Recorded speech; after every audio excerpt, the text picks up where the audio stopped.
Hello and welcome to Gundam Customs Review of Gundam Iron-Blooded Orphans. Almost said Boku no Hero Academia. So with this, since my name is Gundam Customs for YouTube, I found it weird that I wasn't doing anything based on Gundam at the very moment. So I'm going to be doing Gundam Iron-Blooded Orphans Season 2 on this channel.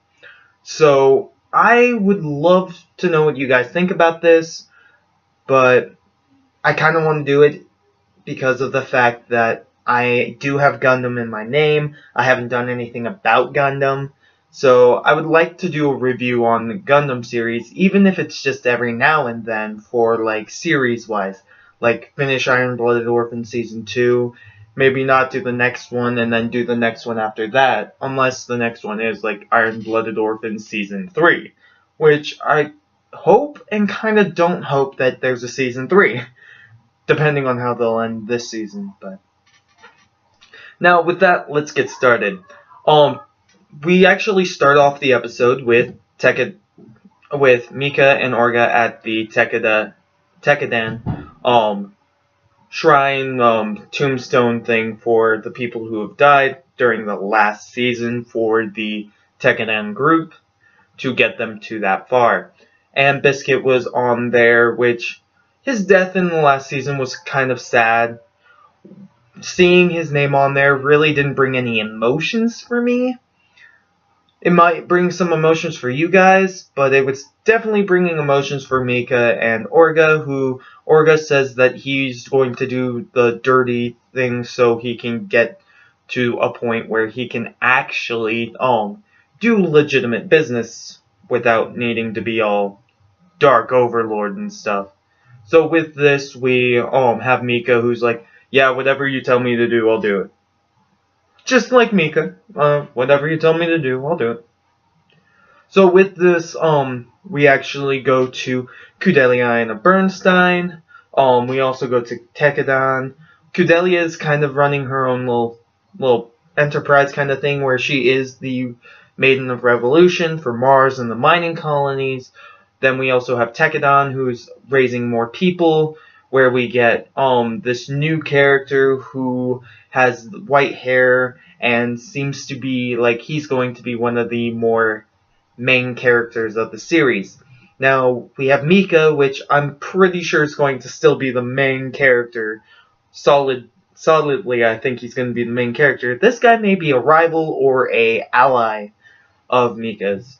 Like, he may be like the new Orga, as Orga's more or less of a paper-pushing desk person at the very moment, though he is still the leader of Tekkadan. Tekkadan has become a full part of Taiwei, the big group where all of these people are together now.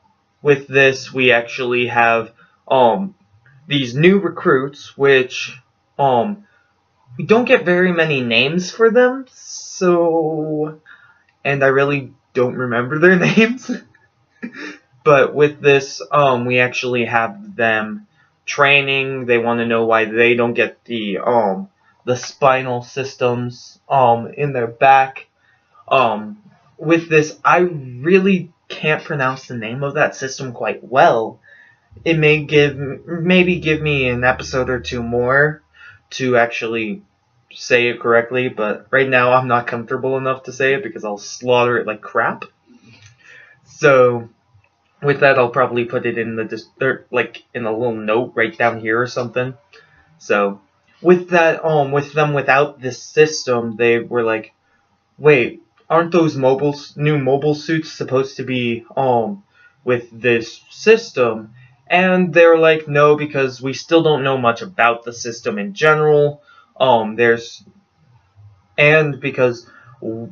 with that system in general, it risked their lives even putting it in there, and it was painful as crap. And they didn't really have a choice as to getting the system in while these kids wanted the system in, though they shouldn't because of how painful and risky it is to their own physical well-being. Now with this, we actually have Kudelia kind of talking about doing a mining tour. A smaller character, which I'm not even gonna name him because I don't even remember. Yeah, names aren't my favorite, I'm sorry.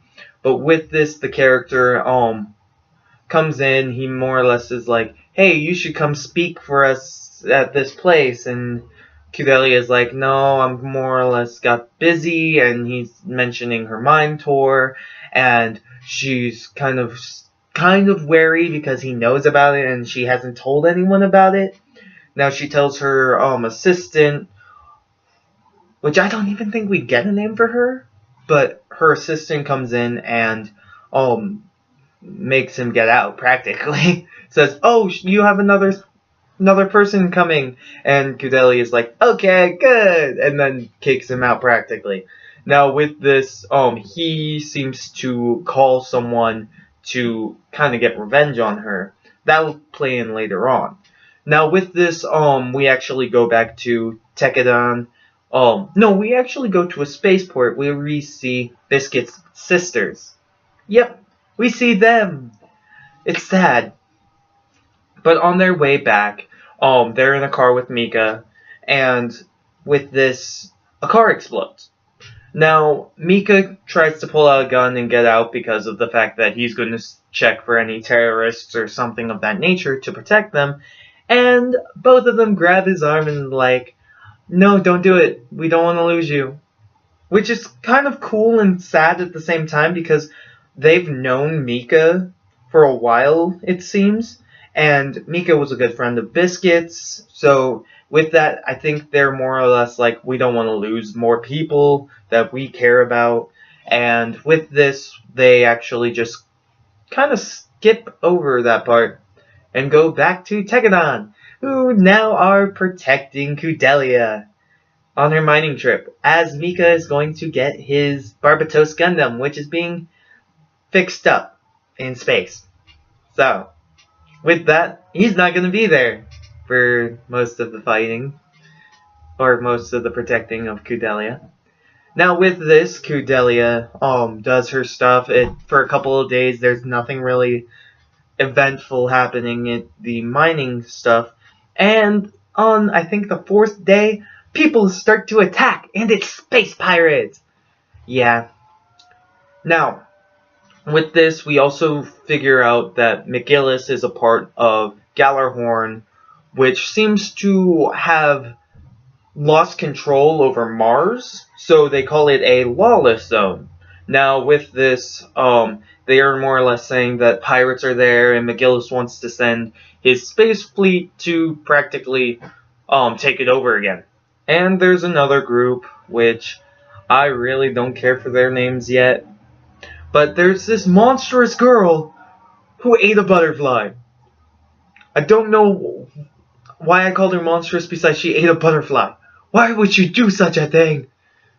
But with this, she seems to be one of the more likely to be a larger antagonist against Mika, as she seems to be a pilot. So with this, that means that she's probably going to be heading up some groups against him, or even against the new character that has like white hair and is more or less one of the younger Tekkit members who seems to be wanting to climb the ranks. Yeah, I kind of want to see where he goes with this. Literally, I do. But with this, the pirates attack. Kudelia evacuates people into a shelter. Orga tells her to do that. All of Tekkit is practically fighting them off. At first, it was the mobile workers, and it was mobile worker versus mobile worker. Then, the pirates sent in mobile suits. Mobile workers had to get away so 3 mobile suits could fight like 7 mobile suits. Yeah. A lot of fighting. Now with this, they're outnumbered. Yes. So with this, at the end of the episode, really, Mika comes back. He comes down. Boom! Barbatos Gundam, and wipes out one of the mobile suits. So with this, I can't wait until next week's episode because of the fact that I want to see what made Iron-Blooded Orphans really pop to me, because I love Iron-Blooded Orphans. I don't know, maybe it's Barbatos's weird like weapon style where it's mainly medieval weapons like the katana, the big giant mace club thing. I don't know, but I really do like the Barbatos Gundam and Iron-Blooded Orphans in general. Now, with this, I would like to know what you guys thought of this week's episode of Iron-Blooded Orphans, and I want to know what you guys think about me doing this review on Gundam Iron-Blooded Orphans. And with that, I hope you guys have a custom day, and see ya. Dun dun dun dun dun dun.